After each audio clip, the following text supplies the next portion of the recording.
Ya Allah, aku telah berikhtiar seperti apa yang telah Engkau perintahkan. Sekarang aku memohon rizki darimu seperti apa yang telah Engkau janjikan. Bismillahirrahmanirrahim.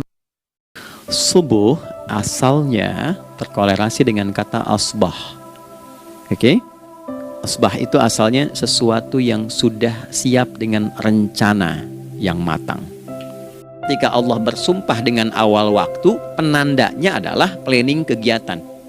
Ya, was-subhi, dan aku bersumpah demi waktu subuh, awal mula untuk berkegiatan, idza tanafas, apabila sudah mulai bergerak bersamaan dengan nafas yang keluar itu, maka sudah jelas rencana yang dibuat.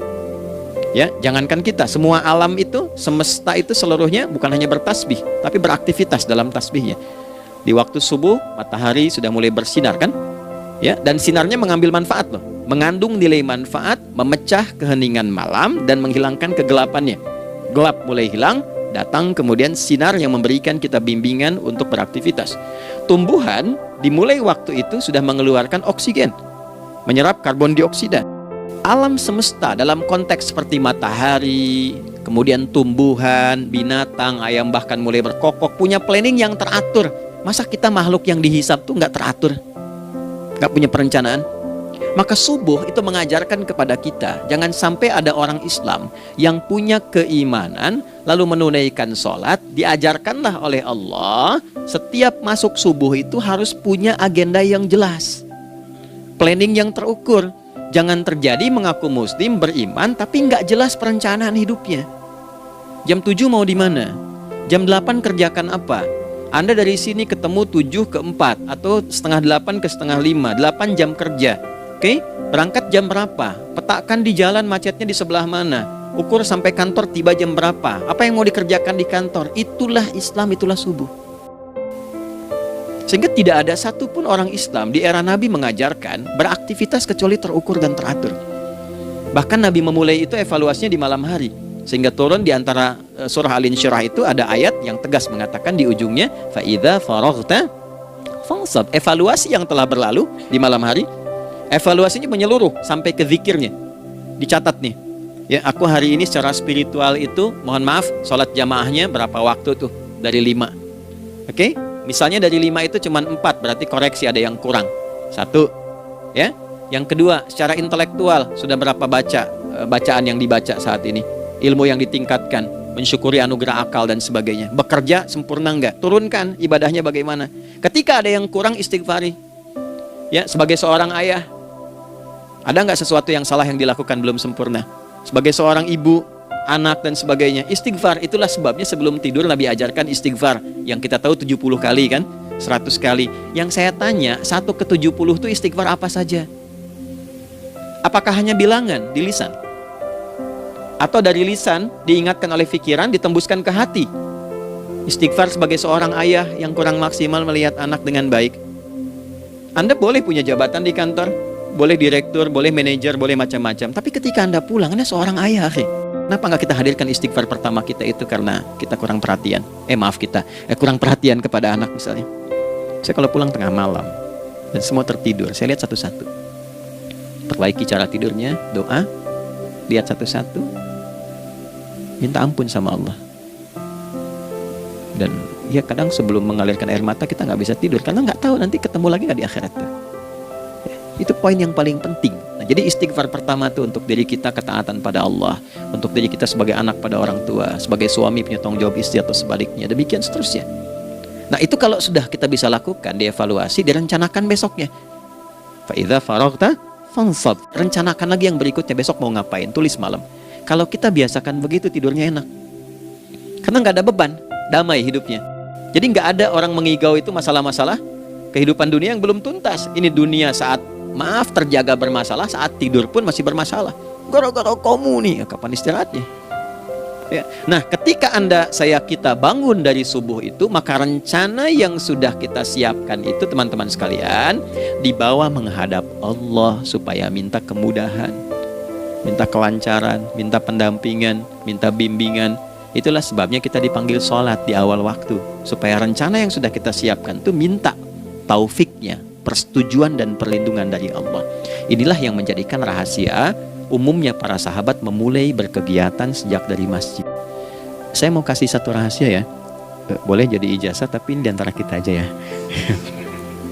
Anda boleh lakukan, berangkat ke masjid itu dengan baik, terus minta misalnya, ya Allah, Kau perintahkan aku untuk berikhtiar, sekarang aku lakukan.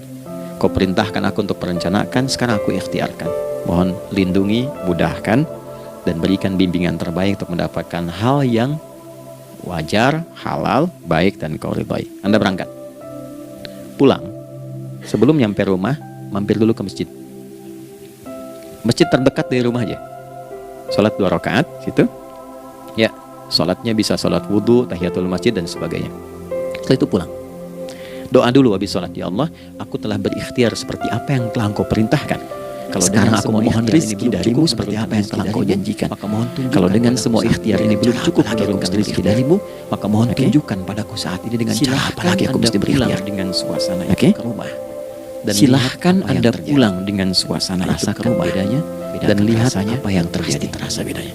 Rasakan bedanya, bedakan rasanya, dan pasti terasa bedanya. Ada satu keteraturan. Jadi subuh ini mengkonfirmasi bahwa ada satu keteraturan dalam kegiatan kita. Setelah subuh, alhamdulillah. Fajar, salat siang.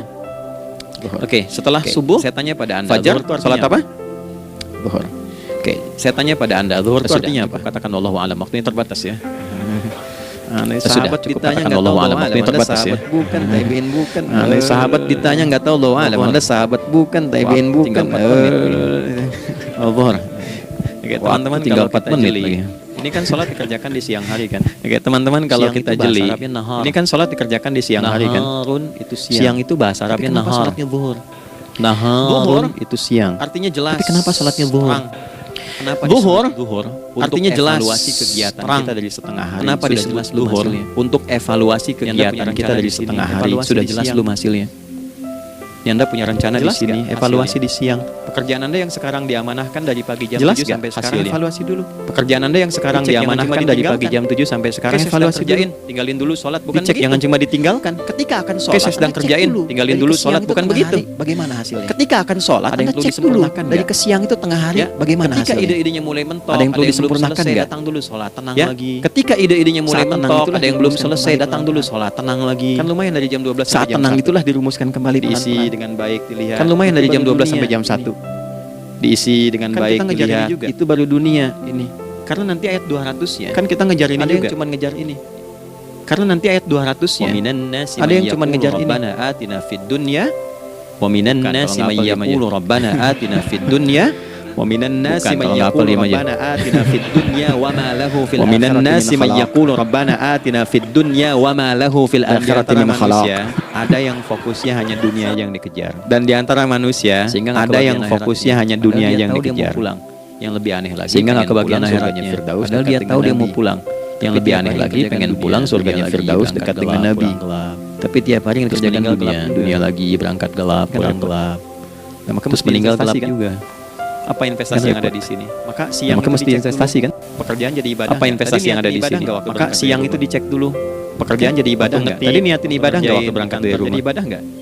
Kan kalau ibadah, waktu ngetik, waktu ngerjain di kantor, jadi ibadah nggak? Kalau ibadahnya nggak mungkin berbuat kriminal, mungkin nyogok. Kamu kan nggak mungkin berbuat maksiat. Kan lagi ibadah, nggak mungkin nyogok, mungkin curang, nggak mungkin korupsi. Kan lagi ibadah, kan lagi ibadah. Kan mungkin curang, kan lagi ibadah. Anda itu mengerjakan segala hal sebagai ibadah. Anda itu mengerjakan segala hal sebagai ibadah. Merasa diawasi Allah. Fa in lam takun tarah fa innahu yarah. Kalaupun Anda merasa nggak melihatnya, Anda yakin Anda dilihat. Jangan ditinggalkan. Itulah kerja pakai iman, maka ini di bawah. Inilah yang selama ini jangan ditinggalkan. Ya.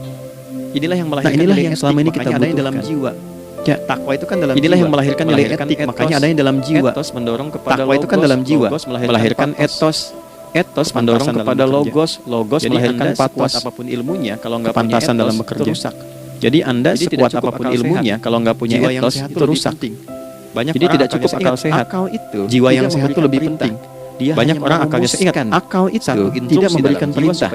Dia hanya merumuskan satu instruksi dalam jiwa supaya mudah dilakukan dan dieksekusi oleh fisik. Jadi akal yang sehat itu seberapa pandai ilmunya, seberapa cepat mengeksekusi perbuatan. Tapi kalau yang dieksekusi itu dari perintah nafsunya, masalah.